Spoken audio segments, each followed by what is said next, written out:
suralimenté par compresseur volumétrique. C'est quoi le problème avec la vidéo de la TTRS? Vous le savez pas, c'est quoi la différence entre un compresseur volumétrique et un turbo? Là, on s'est ramassé avec des plaintes sur le site internet.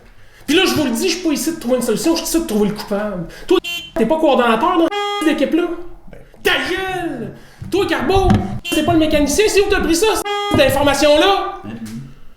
Pis toi, Matt, t'étais où durant le temps que les deux autres bozos faisaient cette erreur-là pis qu'on se ramassait avec des plaintes? Ta gueule!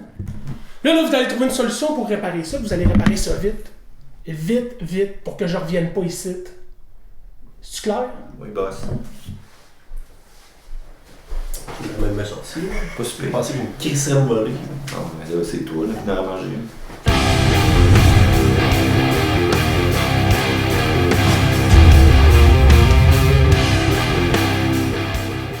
Lorsque la TT est arrivée sur le marché en 98, c'était une voiture qui était rondelette, petite, sportive, mais quand même dispendieuse. 15 ans plus tard, le même véhicule de seconde génération nous arrive avec sa version RS qui est très masculine et qui n'a rien à voir avec une voiture de coiffeuse. Agressive, sauvage, juste des qualités qu'on aime pour les gens PRNDS. Uniquement 1000 TTRS toucheront les sols américains. Ça veut dire que si vous en voyez une, vous êtes très chanceux.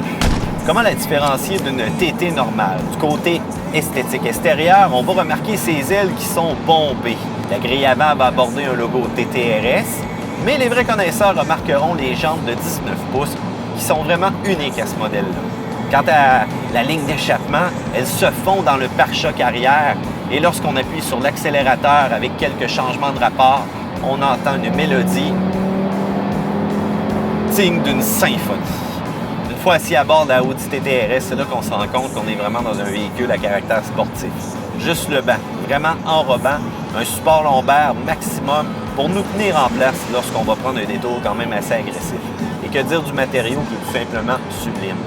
La planche de bord, 4 grands cadrans, donc il nous donne l'information de base sur notre véhicule. Lorsqu'on se déplace un petit peu vers le milieu de la planche de bord, on remarque les 3 grandes bouches d'aération qu'on peut fermer individuellement et notre fameux système multimédia.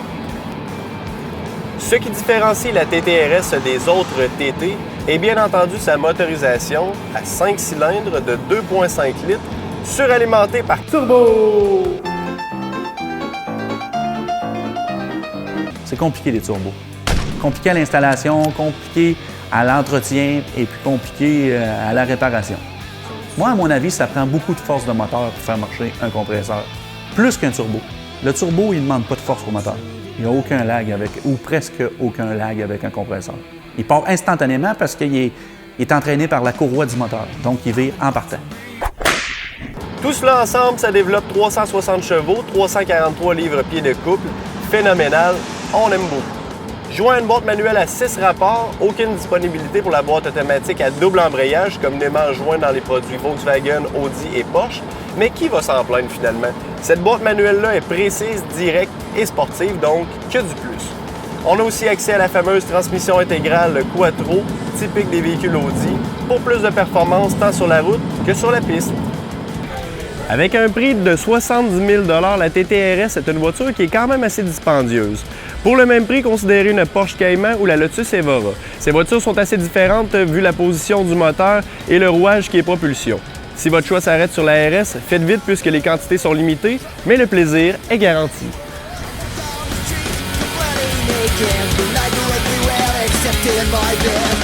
I'm going to the party, get drunk. Lots of my friends are already there.